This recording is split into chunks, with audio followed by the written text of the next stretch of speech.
You're listening to Catalyst Talks, conversations with change agents, outliers, superheroes, and truly conscious leaders modeling what it is to be an unstoppable force for good and truth in this world. What lit these catalysts on fire to do their work, and what nuggets of wisdom can they share with a world literally on fire? I'm your host, Stephanie Trager. I'm a transformational catalyst and life coach to maverick change agents in business, leadership, and life. On this podcast, I wear an eclectic mix of hats, including Earthkeeper, Wayfinder, Truth Teller, coach, lawyer, business, and impact strategist.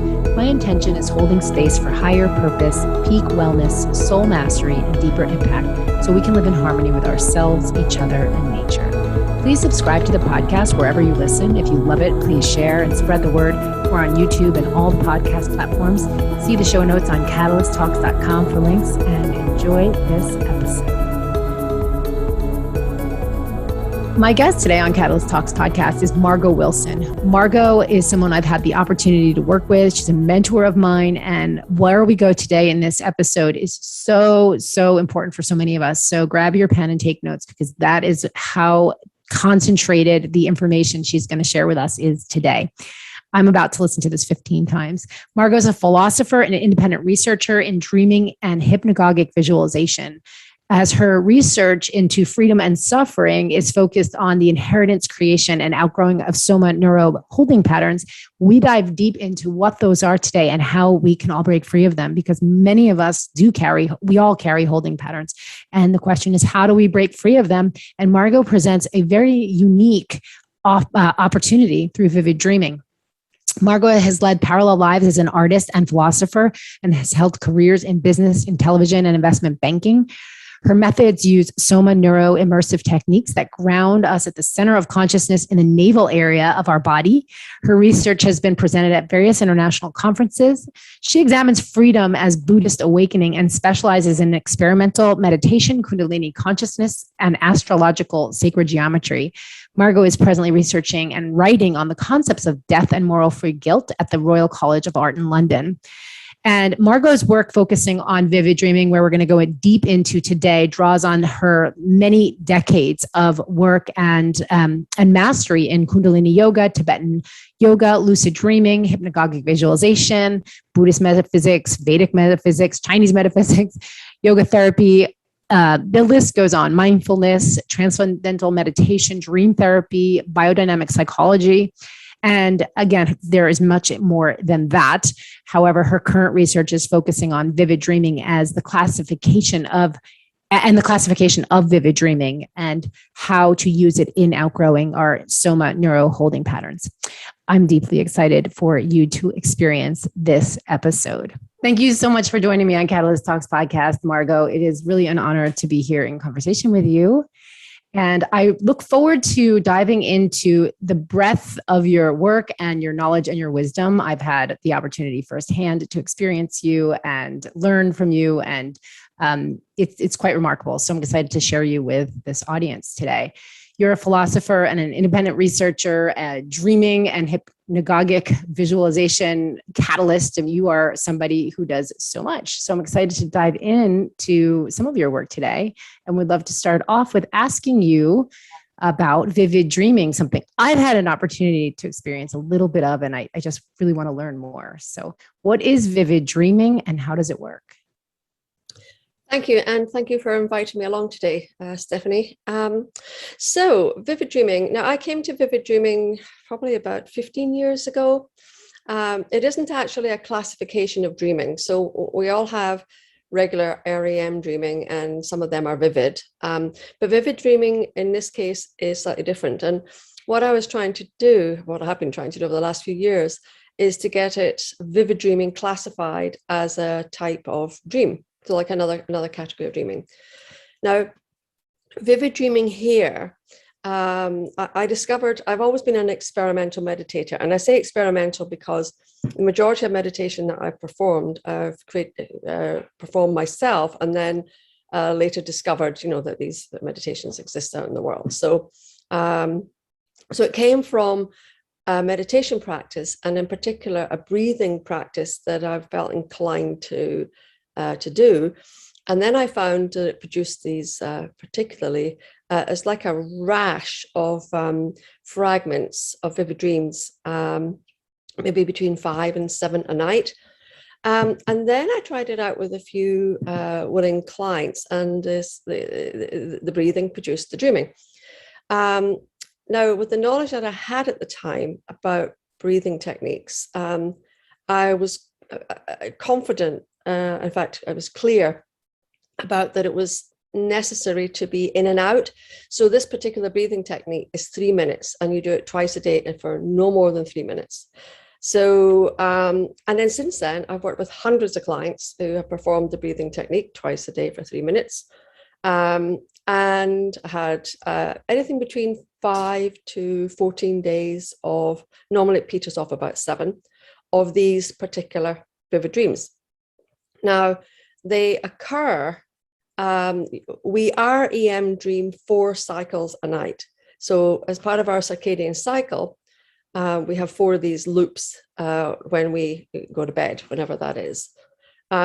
Each time we have a circadian cycle loop, we will have some REM dreaming. So basically, we dream at least 4 times a night. So what happens is these vivid dreams, because they are so powerful, they're very rarely nightmares, or disturbing, but they're always powerful and vivid by their nature. So they will wake you up enough that you're aware, and you'll have some fragments and scenes. These aren't long, usually narrative dreams, whereby the whole night it feels like it's the same dream. They're normally fragments. Then I take those dream fragments and analyze them, not in a Freudian way. Sometimes I use some of the symbolism that Jung has used, the archetypes, but in the vivid dream, you're looking for time. You'll have information in the dream as to what age you were, because the dreams are always serving you. People in your dream are not the people in themselves. Quite often in REM dreams, people are more representative, but in vivid dreams, they are representative of your male, female paradigm. So on the spectrum, not sexual male and female, but male and female behavior traits, so to speak, characteristics. Colors are fairly archetypal, and animals are generally very important. Place, like airports, elements like air and fire, water, going up, going down, wherever you are spatially is very important. So that's what you're looking for in the dream. Now, the reason the dreaming works is because, and I've had conversations with Harvard neuroscientists on this, quite a few. I spent a few days with Alan Hobson, who was the founder of dreaming research at Harvard, and is known as the Dream Pope. And I've also spoken briefly with Carl Friston, who's another major neuroscientist and physicist involved in the free energy principle. So my finding from these conversations is that it's the vagus nerve, because the dreaming, the breathing is very powerful and very pointed. It performs a number of things. The first is that it makes you extremely centered and still in a very forceful exertion of pointing the breath to the throat. So it's like sending a ball of your breath up into the throat that creates a bulge, presses against the vagus nerve, which feeds right into the brainstem and into the amygdala. Now, the vagus nerve is extremely important in every aspect of well-being, and that is what creates these bursts of these vivid dreams. Now, there are 4 things that happen when you dream, the purpose of dreams, and this is what they are. The first is your brain. So when I refer to brain, I'm always referring to the brain and the brainstem and the vagus nerve and all these nerves that hang down the brainstem and feed into your body. So I tend to think of this like an octopus or a jellyfish. So your brain, don't think of it as this entity up there locked in the skull, but as almost like a luminous jellyfish with all these tendrils that run down through the spine and out into the body. So the first thing is this jellyfish, when you sleep and lie down, and it's important that you lie down to sleep, The reason being, which I'll explain in a moment, is so the first thing that occurs in dreaming is your jellyfish brain is absorbing, assimilating the daily experience, that 24-hour roughly circadian cycle. All the information and experience generated that day is assimilated. The purpose for doing so is twofold. One is to match your daily experience to existing experience known as holding patterns.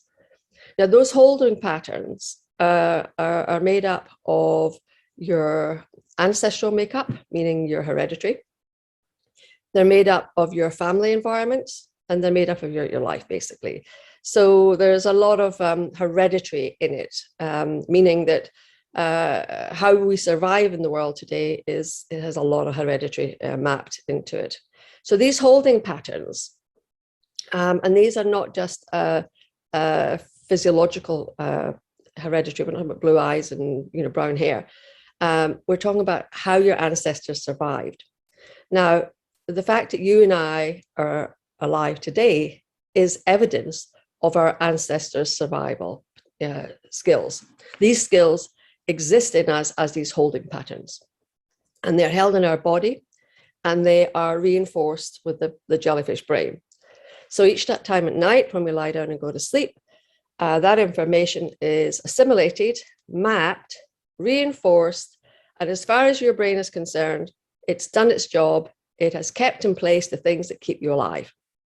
So this means that all of your holding patterns, even the ones that are long redundant, even ones that you never wanted in the first place, particularly addictive ones, are kept in place because your brain and your nervous system is actively doing that. That's its job. That's why it's hard to shift them. So the third one is, and this is when we get into the breathing and that vagus nerve. And that is that the third thing that happens is when there are contradictions in the dream, in this assimilation function, your jellyfish brain has the ability to make, it's not a judgment as such, but the stronger of the holding patterns of the neuro-immersive experience will dislodge the weaker one. So if your daily experience from a neuro-immersive point of view is everyday humdrum, not much is going to be moving. When you have an intense, and I mean a vigorous, a really all-in neuro-immersive physical experience, so that means your body, your mind, your being, everything is absolutely at the wall, all in. When you're having that in the nighttime in your dream is up there in your physiology, and your jellyfish brain says, takes that, I'll have that, and then it dumps anything that is in contradiction. That's what shows up in the vivid dreams. So what's contradicted shows up in the vivid dreams, and that's what we analyze. The fourth and very important aspect of dreaming, or just let me do the fourth one because this is the last, is what's known as sampling the unexpected. And this is how we can evolve, because it's in our dream world that we can actually step into roles and situations that we could never be in the real world. This is what makes humans uniquely able to create and adapt and reinvent themselves. Where do I start? I'm curious. I'm going to work backwards. What's fresh in my mind is the neuro-immersive experience. Like what are some examples of a neuro-immersive experience? Could it be like you're all in some mental capacity? Is it mental, physical? Is it, all of the above? It must be neurosomatic. And that means it has to be all of your physiology, very much your body. And it needs to be all of your mind. So meditation is one.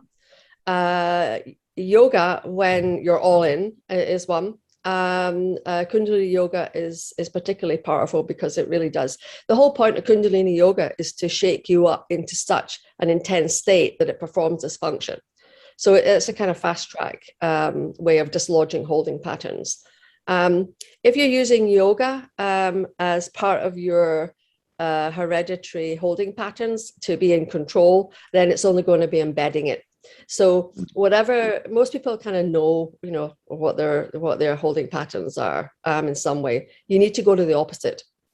So if you're into control and like everything to be absolutely, in your control, basically, then you need to go into all-in states of being out of control or not in control on your terms. You need to be. So I quite often recommend things like tango dancing with partners, where people are control, very much into control, and then they're being carted around the floor, by someone, and they don't know where they're going, and it's completely terrifying, but it's safe and terrifying. So it just needs, so neuro-immersive needs to be all in, and that means all of your being. And generally you go to the opposite of what you know yourself to be. So it could be like a learning experience. Ideally learning, but you don't want it to be, you don't want to get into mind and process. It has to be doing. Core to all human growth and transformation is action. We are verbs. Being is a verb. It's action based. It isn't data. It's not information. It's not mental mapping and modeling. That supports the process, but it can't lead it. Examples of holding patterns. What are some examples of holding patterns? And I'd like to, I really would love for you to go deep here because, we have so many different types of them, and this is the goal, right? The goal is to shift the holding pattern. So talk about that. Yeah. So let me first talk about the body. So there's a lot of writing, theories around today, which I support, about, having multiple brains, and really there isn't one brain. But our center of being is actually just above and behind the navel. So this is actually where our bearing exists, and this is what's getting mapped to the brain experience of dreaming. This is what's been rationalized in the dreams. And it's important that we lie down because the actual energy systems that keep us upright are our holding patterns. So we lie down, everything comes off, gets stepped down and released so that the holding patterns can be put in place. So this is why, and I'll talk about the psychological ones in a moment. This is why things like yoga and movement are powerful, because they are putting and breath work in particular, the most powerful is breath work. By putting the body into different open postures, states of feeling of courage, states of uprightness. The reason that a straight spine is critical in yoga and meditation is not because to sit there with a stiff spine, it's that the straighter and more elevated that one is, that the spine becomes stretched and rising. The rising comes from the holding patterns aligning with cosmic holding patterns, which is a spiral twist, a spiral. So when we are in action, an upright action, our holding pattern then could look quite bulgy, the way if we're not breathing, it's going to be contracted. So if the heart isn't open and spread, then there's going to be a closeness that will show up in the posture and the physicality. So the holding pattern is very physical and in how we are upright, the way that we bear ourselves as we move around in the world. So you know that your holding patterns are being freed up because you physically feel an expansion in the diaphragm. You physically feel a lightness of being that runs up through the torso. It's like a natural elevation that begins to lift, and it cannot be stopped once the holding patterns that are constraining and holding in are expanded. So two key words in addressing a holding pattern is that they are not released, they are outgrown.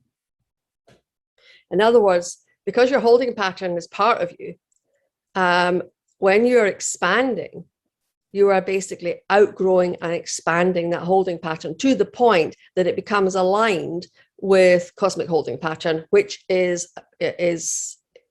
where you want to be.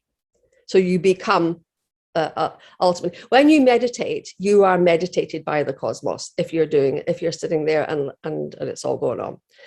Psychological holding patterns, because I know that was your original bent of the question, it would be strongly. I normally present them in 4 ways, and this has to do with the gating in the brain, the synaptic gating, the open and closing of the synapses.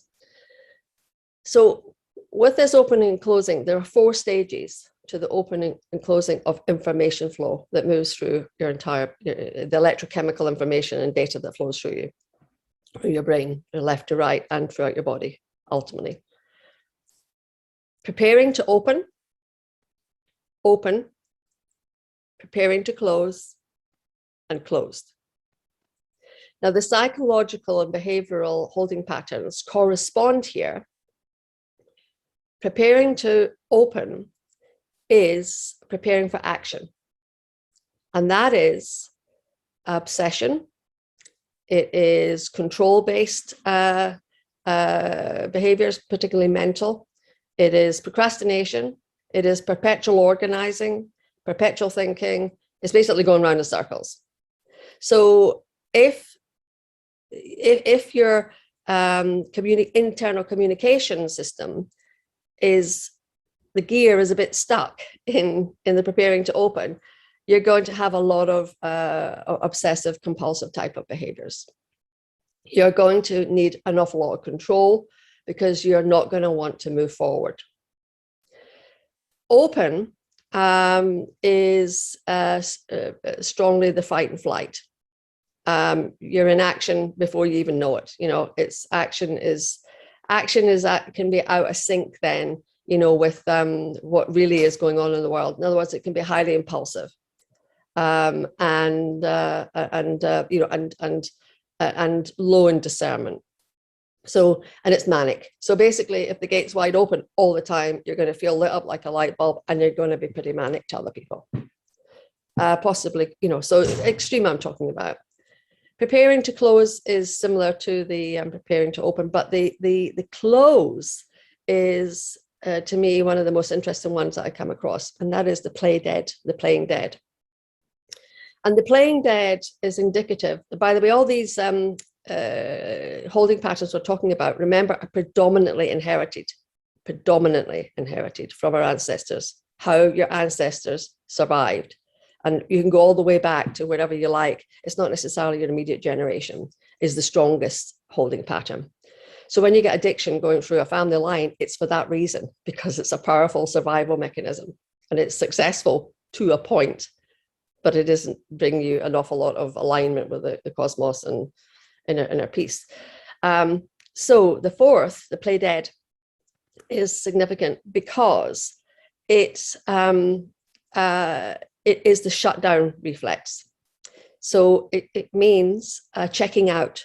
So individuals that have that will be slow to, they won't have a reaction in the moment. They'll feel immune to, so people are panicking around them and they'll have no reaction whatsoever. They'll feel a detachment but a great desire, to be involved, but they will feel a detachment and not know how to get involved and how to be in the world, how to get connected. So so an individual then will know themselves kind of where in those four, gate stages, as I talk about them, where they feel a bit stuck. And it can vary, by the way, because there's one holding pattern gets released, something else shows up, or not released, outgrown, as I've said. So knowing then where you're starting, remember, you go to the opposite. This is why the opposite works. So if you're too open, you do not want to be doing Kundalini Yoga and going, haywire. You want to be going into, grounding, stillness, practical things that take you right out of your head and into calm, methodical, routine type of things, gardening, things that really take you to the other end of the spectrum. If you are someone who has got the play dead reflex and are completely detached, you want something like contact with horses, animals, Kundalini Yoga, something that throws you in at the deep end, that just makes you go all in. And it will be it'll be a topsy-turvy for a while, but once that transition is made, the physiology will do the rest. That is the power of dreaming. You can actually preset what you want to take into the dream space, and your physiology will do the work for you. You do not have to psychologically let go of anything. You just go to the opposite of what you have figured yourself out, and you will know yourself. If you don't know yourself, who does? But you'll have a general feeling, oh, I'm quite stubborn, or, I'm quite this, or I'm quite impulsive. These, we're talking about a kind of superficial level, but that means a lot to the individual that is impulsive. So it's going to the opposite in a way that takes you all in, that is safe. Wow. So so when you're talking about the four gates, what does an exit look like? I feel like you're going through the gate. So what does an exit look like? You have these dreams, you're working through it. Say, let's just use the preparing to open example. What does, I'm on the other side look like? Oh, well, so that would be how to be on remember, it's an outgrowing. There is no other side. So if you have had this neuro-immersive experience in the daytime, this all-in experience, now remember, it has to affect your breathing. It has to go right into that core, place you right at your center, and pitch your breath somehow, into a directed state. The breathing technique that I teach does that very specifically. There are other techniques and there are other activities, but you really got to be put right on a sixpence, and be able to hold it for a few minutes, 3 minutes in this case, or if it's a particular type of yoga posture, it could be up to a minute. But you've got to hold it long enough that something actually shifts. That then, when it goes into the dream world, as I said, we'll get the 1, 2, 3, 4, it'll get assimilated.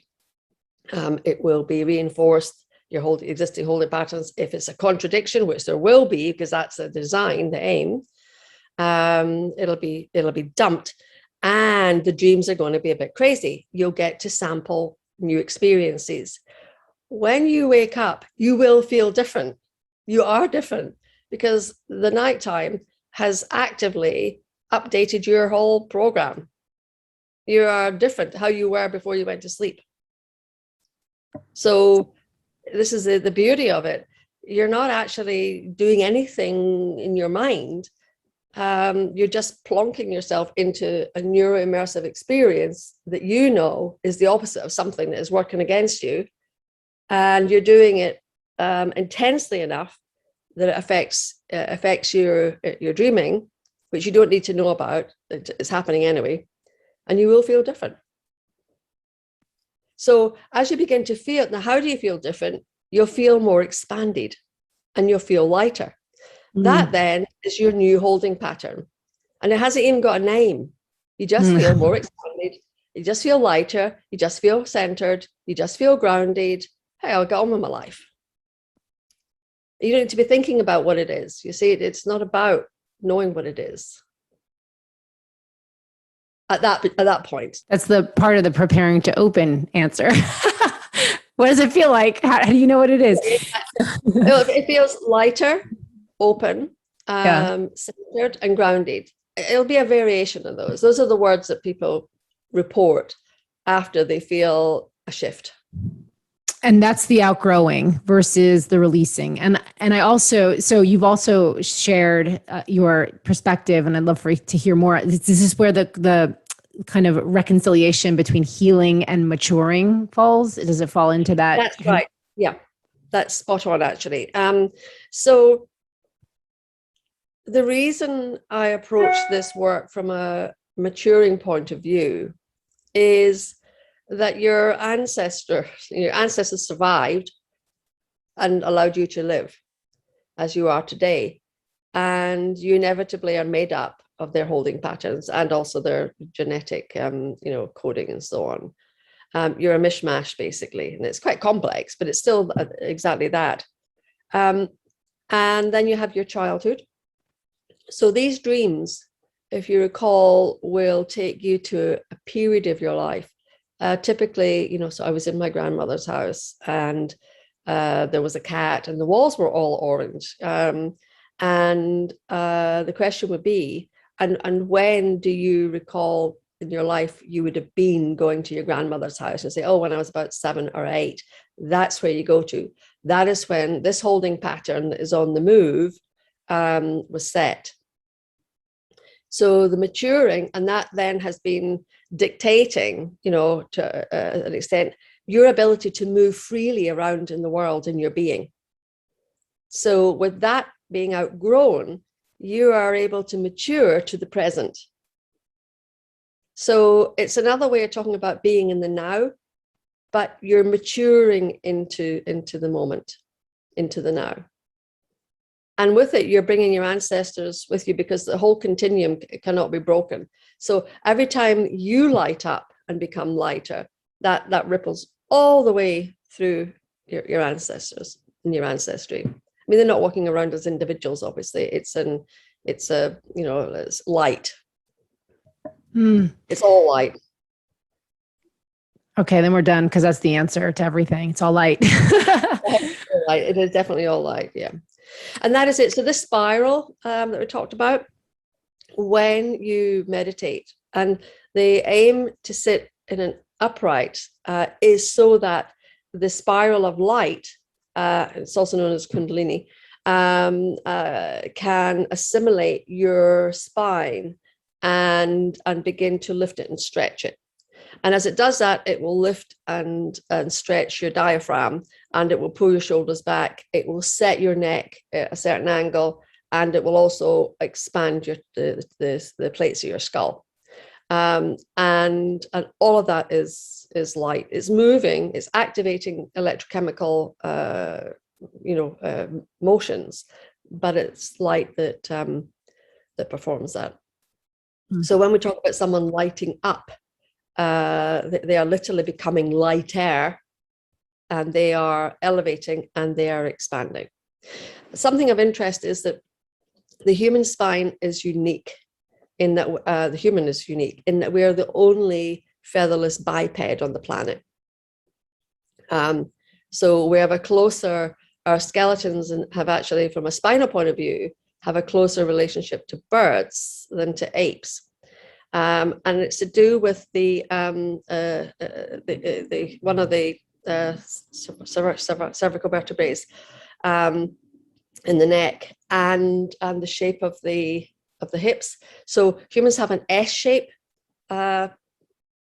spine, and that allows permanent uprightness. That's what allows, not when I say permanent, I mean the ability to move around upright, the ability to do ballet, the ability to do acrobatics.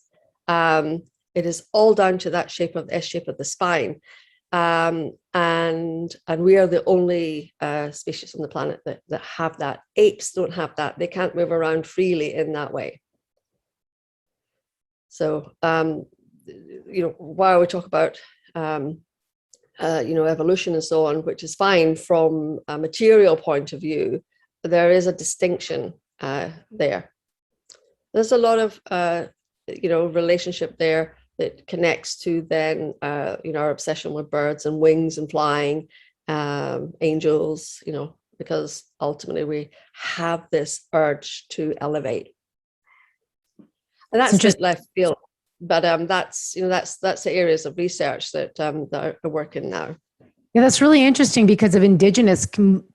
I wonder if every indigenous culture on the planet has like the ultimate spirit, evolution into spirit. Yeah. It is like the eagle, the condor. It's a bird. Yeah, Yes, and it's bird oriented. So so everything, the whole world in which we're moving involves human technology that is a spiral that allows us to be upright.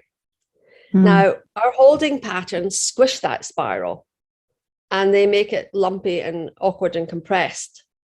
When we dream and lie down and release that spiral, the spiral then gets reset to our holding patterns. Remember, that's the dominant thing.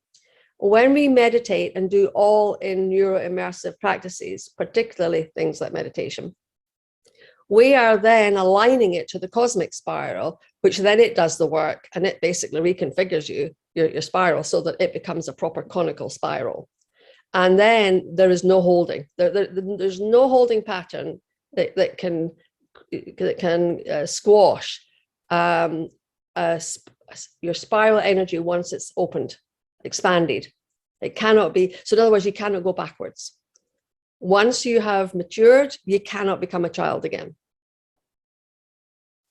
Once your energetic cone has become aligned with the cosmos, you're like glued. You cannot be uncoupled.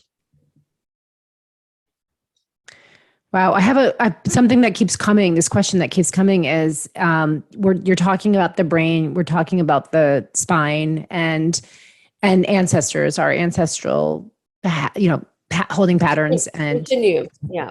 Okay. So what about when in this lifetime, in our lifetime, we experience trauma and it's just lodged in your nervous system. So how does that play into the maturing of the nervous system? Same again, and for sure, I mean, there's plenty of lifetime trauma, to add to our holding patterns. But think of it that the holding patterns that you're born with, basically, that'll show the character that you are. It'll show how you're born, and it will show in your behaviors and your characteristics and what your parents and people around you will call your character and temperament. So those holding patterns are there. That trauma is responded to with those holding patterns. So if you've already got a fair dose of the play dead reflex, you're going to go all the way shut down. You may be quite catatonic. You may absolutely check out. You may go to severe checkout addiction to opiates because that's saying I'm out. So that holding pattern. The two are ultimately the one. For that then to be outgrown, so to speak, it's the same process, but obviously with a great sensitivity that there's possibly an instability and a lot of fear, in the individual. So you would choose, that neuro-immersive, action very carefully. Because most importantly, someone that has been through terror and through great trauma needs first and foremost to feel safe. Now that brings me to actually the whole point of what meditation is and what the breathing technique performs. And that is it gives you this intense and absolute feeling of centeredness and groundedness. So if you have been through enormous trauma, think of two things having happened, or four things, as we talked about the open and closing. Either you've been blown to smithereens, and that's the open. You're just off the rails. You may have a shutdown reflex, whereby you're escaping, or that you're withdrawn. You may be in depression. You may be supporting, self-medicating, that sort of thing, but basically stepping out of the world. You may be having compulsive or obsessive, behaviors that have gone through the roof. So let's say it's something along those lines. Someone who is in too uncentered state. So think of it, when you're centered, you're at the center of the spiral. And when you're not centered, you're coming out into the spin. So someone who is spinning out, we all know that term, someone that is spinning out is out of their center, and they are in the debris of the hurricane, basically. So they have to get back into that center somehow. So how to lead someone, guide them to get back into their own center. Someone who is in great trauma, particularly people with cancer, people have just been diagnosed, that I've worked with, understand that's utterly blow you apart. So I use what can be used, but it's what I use, is hypnagogic visualization. So because it may be the all-in activities can be overwhelming if you are in a really unstable state. So you would then move to using visualization or hypnagogic visualization. Now, not everyone can actually visualize, so let's call it hypnagogic imagining. Once again, it's performed horizontal so that your brain and your nervous system isn't working to keep everything up and going. So you want to be lying down, and you want to be doing it as you're going to sleep and as you're waking up. And then you can do the same thing that you do in the dream world. You can basically run your own show. So you then can imagine how you want things to be. So that is a space that can be used almost like a VR world to deal with big trauma. Now, how you do that is you don't go into it directly. So for example, if and I use a cave as a safe place to perform these things. If someone is being bullied or intimidated, I use a particular exercise that is really successful. It's called the Alice in Wonderland visualization. So basically, you put yourself and the other person, or a person, that has intimidated you, in front of you. In the cave, you're at the back of the wall, you're looking out and you're seeing this image of yourself, or you're imagining it, depending on your ability to visualize. And as you're standing next to this person, you then see and sense yourself becoming bigger and bigger, like Alice in Wonderland, and bigger and bigger and bigger and bigger and bigger. And you just keep growing bigger and bigger and bigger and bigger and bigger till you're as big as the room, you're as big as a tree, you're as big as a mountain, and you keep going till all you can feel is yourself getting bigger, bigger, bigger, bigger, bigger. That is an outgrowing, all-in neuro-immersive exercise that you just do. You're lying there with your eyes shut. Another one is like Dorothy, in Wizard of Oz, is you're in the hurricane, you've been given the very bad news, you've lost someone that you love, you've been diagnosed with cancer or some terrible illness. You're in a real pickle. You are in a hurricane. The tornadoes are real. Hurricanes are real. Your life is spun out. And I say, well, you do your Dorothy and Toto. You go into the middle of the hurricane. You lie down in child pose. You hunker down. You hug the dog, and you wait. You wait, and you let that hurricane do its thing for a bit. You lie low. You hunker in. You hold something you love, and you stay safe. And that is an all-in neuro-immersive exercise when you're in a big trauma situation. So you're visualizing that, or you are actually laying down in, say, child's pose? I'd recommend both. Okay. I would recommend, but definitely visualizing, going to sleep and waking up. You want to catch the hypnagogic state just as you're rising, coming out of up to consciousness, up to awakeness rather. You're always in consciousness. There is no unconscious or subconscious. You're always conscious, 24/7. So can you be in any of these four states, the four gates that you mentioned, preparing to open, preparing to close, and close? Can you be in more than one at the same time? Can you be in four? Yeah. You can. You can be open and close at the same time, and you're going to know you're going to be unwell. You're probably being psychiatrically dealt with at that point, because you'll be very unstable according to the world. But you'll be manic and shut down. You could have a lot of paranoia. So yes, I mean, we're talking about extreme again. Yeah. And remember, I say now, and make sure this is clear, I'm no doctor, but I use, we have to work with what's in the world. And this is what's in the world of medical.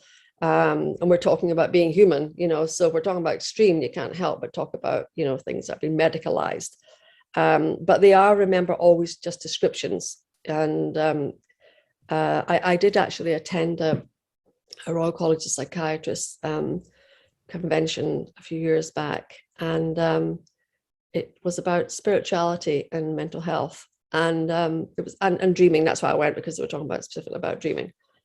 And a very, very, very renowned and senior psychiatrist, the world leading, got up and said, "We're ashamed to say that we do not know what schizophrenia is. We still have no idea what it is. We are diagnosing and medicating, and we're doing stuff, and we don't actually even know what we're working with." And this is why this convention was looking at using dream therapies and talk therapies. One psychiatrist was actually rather brilliant, and he said, if an individual is saying, "I've got 4 people in the room with me that you can't see," then we'll have those 4 people in the room and we'll talk to them as well. They are included, they are part of who this individual is. So no part of you is then is exiled or deemed mad or wrong. Does that make sense?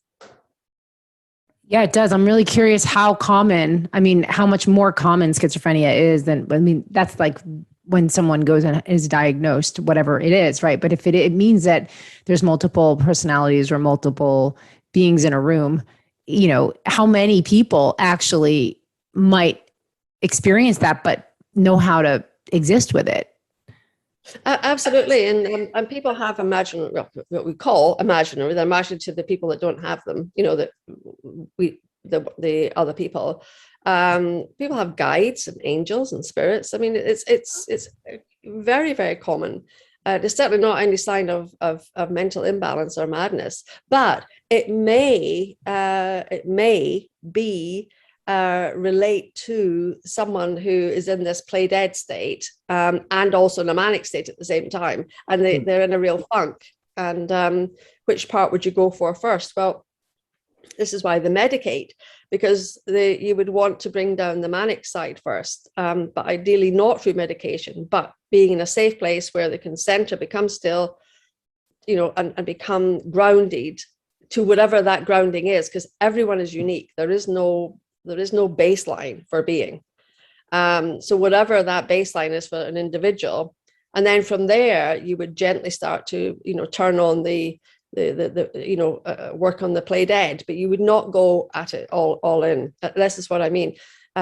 What I would like this work ultimately to do is to be used by therapists as a tool, who want to guide in a particular way that approaches the circadian cycle. Humans as wholly conscious all of the time. We're just working with different types of different aspects and entry points to that consciousness. I certainly wouldn't like it to be medicalized, and I can safely say it is safe. The only one thing that doesn't work for vivid dreaming has been people that use pot and marijuana. Somehow it just kills the ability to remember dreams, or seems to mess up. People who have had other medications have had less of a problem, but it seems to be that particularly. Something I just wanted to presence that you just said was, there is no baseline for being. Everyone's unique. That's a quoter. That's a writer downer. But about your work and where you want to go, I want to ask you a question about that. But first, before I forget, what about people who just say, "I cannot remember my dreams"? And have you had anyone who's like just adamant that they cannot remember dreams actually use this practice? Because I've used it and it works. Like, it's amazing. Yeah. So, yeah, a lot of people don't remember the dreams. It's not a bad thing at all. In some spiritual communities, it's considered quite an evolved thing and a good thing. So, there's no judgment call with it. However, yes, even those that have said they don't remember the dreams, they do. But you only remember them for a certain run of days, so it's not a lifelong thing. It doesn't turn on. It's not like lucid dreaming, where you learn the technique and you turn it on and then you've got it for life. It is releasing a certain group of I have no idea whether you call them memories or information or holding patterns that are particularly attached to the amygdala part and the brainstem. And that's where our survival holding patterns are updated. So it's a very specific targeted breathing technique that if your amygdala has been expanded and pushed and made to grow in terms of a sort of pressurized experience, because they have this great pressure feeling in the neck, then it's going to do what brains do when they sleep. It's going to dump that in the dreams. So I haven't had anyone that hasn't remembered any vivid dreams. Some people go on and on and on and seem to have 50 a night, like crazy amounts of so it's completely all over the place. Some people may only bring 4 fragments, but that 4 fragments will be gold dust for that individual because they're your dreams. And everyone is unique. Everyone is completely unique because we're made up from our ancestors in a unique set of patterns. How that all comes together is unique. Our lives and our relationships are unique. There's not one bit of us that is comparable to anybody else. This is why trying to standardize, what humans are is really flawed. Yes to that. So I am mindful of our time, but I'm curious about. You said you would like to have psychotherapists use this modality. It's very targeted. I hear that. It's so I'll be curious in our next conversation about astrology and lucid dreaming. For this, what you did was really clarify how specific this modality is. And so, what are you? How do you see this getting out into the world, and what are some of the next steps with this process? Well, there's a couple of parts to this. So my first thought was to write it up and just make it available to all, which ultimately I will do. So, because honestly, I do believe individuals know roughly how they are. With this information, it's a tool that individuals can use by themselves. The reason So I'd first and foremost like it to be the hands of individuals, so that individuals are their own healers, their own, caretakers, so to speak. They're not dependent on, others to tell them who they are or how to be. So that would be the ideal. The second thing is, if it was a tool to be used by therapists and healers, it would be used with care and discernment for people who are in a vulnerable state. So for people who are not in a vulnerable state, you can just run with it and get on with it yourself. If you're in a vulnerable state, it would be safer for that person who's in a vulnerable state to be in as protected a space as possible while they are, working with these stuck gates. Let's call it that. And if you've got 2 that are stuck, you're really going to be not in a happy space. So again, that's for each individual to decide themselves, which space they're in. If it's the gentle approach till you get back into the center. The key at all time is to center. That is my knowledge. That is my experience. It is my life work, is knowing what it is to center, because I've done it and do it and teach it, and why it's so important. So I would rather it was in the hands of everyone and didn't involve an intermediary. But because we're talking about spectrums of stability, there are extreme ends in a spectrum, and that requires that then does bring in this medical and healing world. Does that make sense? It does. But so I'm curious if you have to analyze, right? So you're saying if you do it yourself, how do you know how to analyze the dream, or is that not part of this? It just happens. It's just a matter of, I've written all that down. That's just, it's like decoding. It's that part's actually quite simple. So and individuals can do it for themselves. It doesn't require a dream therapist. So that's all. The thing is the time that it takes to write these things, and I'm also working on other things at the minute, as one does. So This will be in the world, possibly within the next 5 years, in a formal way. In the meantime, it exists today, as you know, through my work and the conversations that I have, and the talks that I give. The workshops. The best way to teach it is through workshops and in large groups.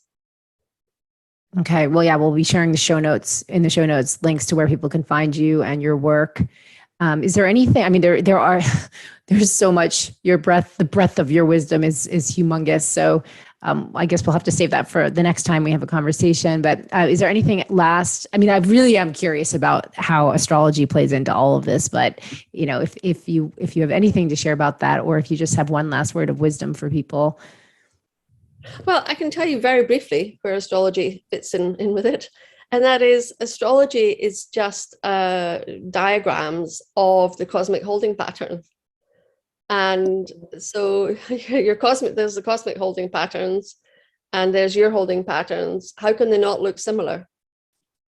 And astrology, I don't use astrology as a predictive tool. And the reason for that is, first of all, these holding patterns and intersections are complex. Secondly, there is a variable in it. You know, in other words, it's not static, it's dynamic. So in every given situation, you know, if you're saying, you know, Mars is in Aquarius or something, it's a whole spectrum of interpretation. And so it isn't a concise science, but in the sense, you know, that it's prescriptive. That isn't how astrology works. It is an intersecting map of holding patterns that is the cosmos. And if you understand the relationship of these intersecting patterns, then you understand what being human is. So the bit that's written about that is the information that you pull on to then describe the human being that you are sitting in front of, you're looking at their chart, because you're looking at the cosmos in them. Is it the cosmos, like the archetypical pattern of humans, or of the cosmos, like literally the galaxy, the cosmos? It is the cosmos. Yeah. You cannot not be a child of the cosmos. It is your ultimate parent. And I wrote a piece years ago called Cosmic Orphans. You know, and that in a sense we're cosmic orphans, you know, because we've got this separation from, you know, the cosmos. Even astrophysicists, you know, say we're all born out of stardust. You know, we are the cosmos. There is no getting away from it. So when you meditate, you just activate. You become actively present with the cosmos, and you'll see that in a tree. A tree is the cosmos. Every part of you is the cosmos. So astrology is beautiful in this sense, and it is always my go-to, because when I look at a chart, I see the cosmos in that individual, and it is free from any moral or any sense of judgment of who or what should or anything. You're just looking at how the cosmos is alive in that individual, and my job as the astrologer then is to get it rock and roll alive. And then I can see where those patterns are, the shutdown. I can see the predisposition towards being a bit on the manic side, or a bit on, you know, over impulsive, or a bit on the shutdown side, or a bit around the circles. It's there. You cannot miss it. It's instantly recognizable. And it's without judgment. You're obviously looking at that and say, okay, so we know that, looking at your chart, I then start describing it as you know. And then they say, well, yeah. And then, so what do we do if someone's going around in circles? Then we give them a neuro-immersive action that sets them in action. They're not going around in circles. And by the way, that doesn't always involve the dream work. It is not a prescription for everything.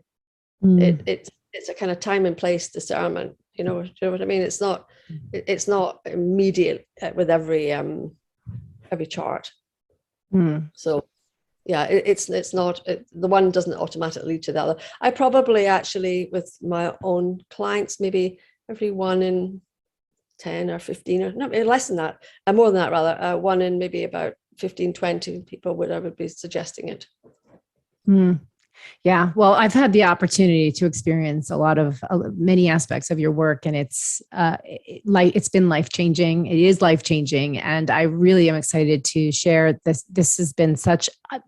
I'm blown away. I'm excited to listen a bunch of times, and I'm really, really honored I get to share this with my community. So thank you so much for the work you're doing and for being here today. Thank you very much, Stephanie. It's been a pleasure. Thank you, Margot. Thanks for joining us on this episode of Catalyst Talks. Stay tuned for what's up next, and please subscribe to our podcast and rate us wherever you listen. You'll find these all at catalysttalks.com. Join the conversation on social media, and if you'd like to reach out, please send me, Stephanie, a private message through stephanietrager.com. Your attention means the world to me. Thank you, thank you, thank you.